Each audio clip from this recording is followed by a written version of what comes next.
Bangkok Airways fly direct to Sukhothai and even built a very unusual airport there. We asked the guy who came up with the concept, what was the idea behind it all? The beauty of contradiction is the contrast between the form and the content of the airport. Nowadays, people thinking about the airport or airplane, their perception is high technology. When you walk down from the airplane, what you see is empty space. Right? It's nothing. It's no sign, no proof of technology at all. We try to capture the Thai style, actually.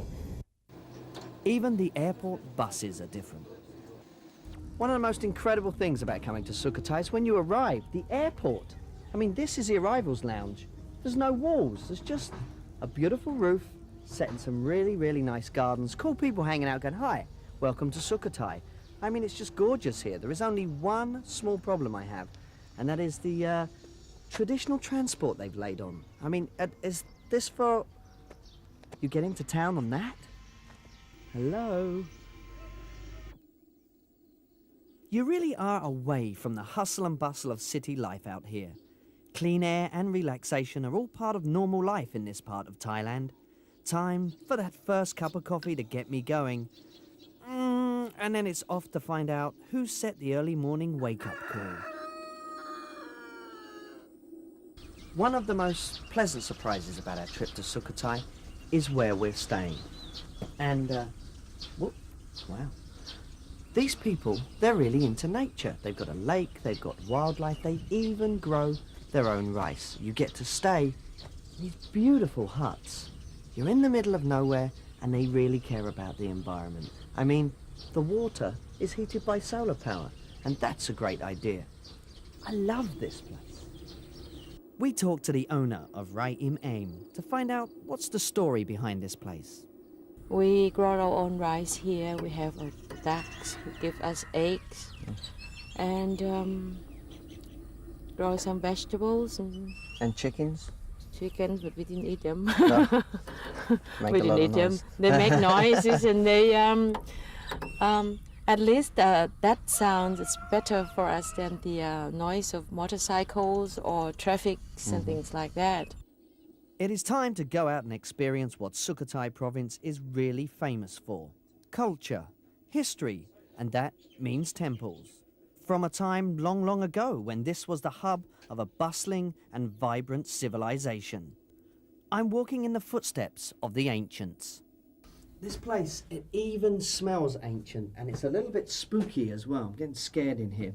It was built in the 12th century and it was originally a Hindu temple and later converted into a Buddhist one. And it just goes to prove these things built to last. Here can be found some of the best examples of Buddhist architecture anywhere in the world. The Sukhothai era was the most dynamic in the whole of Thai history. And if you want to see great slices of the culture, come to the Sukhothai Historical Park, where it's basically, if you're into archaeology and you're into ancient monuments, it's like the bee's knees, the best place to be.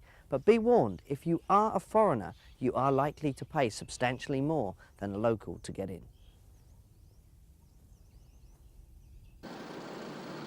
Travelling round this province, you feel a different pace of life, with snippets of Asia everywhere. Now, an alternative way to travel and discover the Sukhothai district is in fact by train. It's a great way to go, and we found a really quaint little train station in a sleepy farming town that has a really odd name, and I'm not even going to try and say this one. Oh, sorry about that. Better head back to the culture, and where better than old Sanchanalai. This is a little more intimate than the historical park, a perfect place to stop for a while and reflect on the issue of whether I'm ready for some serious climbing.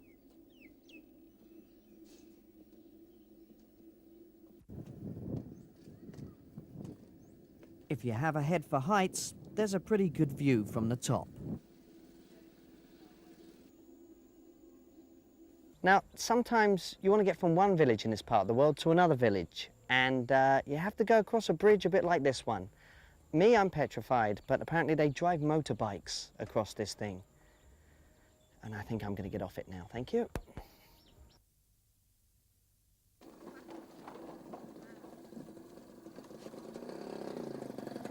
Okay, so I'm a little bit wimpy when it comes to swaying bridges across very large ravines.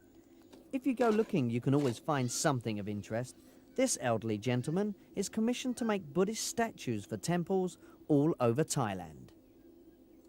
Just down the road from Satchanalai is a little village called Ban Konoi. Now here they make sort of traditional Sukhothai pottery, and they're keeping the art alive. Now they've invited me to try and have a go at this, so here goes.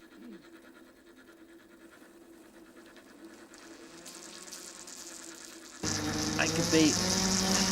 They have a new career here. I think I could take this up as a living. What do you think? Whoa. Uh-oh. Steering wheel. We're here with Don. Now, I would shake your hand, Don, but obviously I've been playing with this thing. Well, we're researchers, archaeologists concerned with the history of the ceramics of this area going back 600, 700, 800 years. We wanted to say thank you for all the help we'd received from villagers in a great many ways. And the best way we thought to do that would be to do something that let people go on to make money out of it. Mm-hmm. And we conceived the idea of introducing the pottery again. I'll use the word ceramic because I'm talking about high temperature glazed kiln-fired ceramics. And that's where the thing started.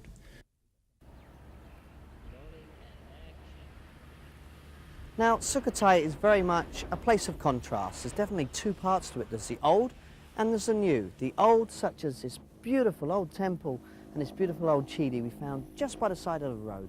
And then there's the new part, and that's scary. Now, I told you it was going to be kind of mad. Sukhothai, normally a sleepy little town, but for this week, there's a bit of a temple fair and a big festival for the Red Cross, so it's gone crazy, and well, they're having fun, but it's a bit loud.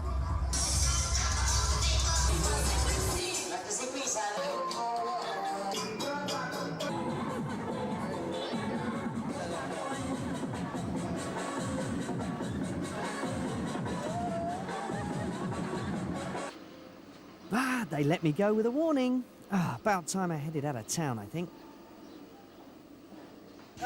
Hey, stop the plane. It's leaving without me.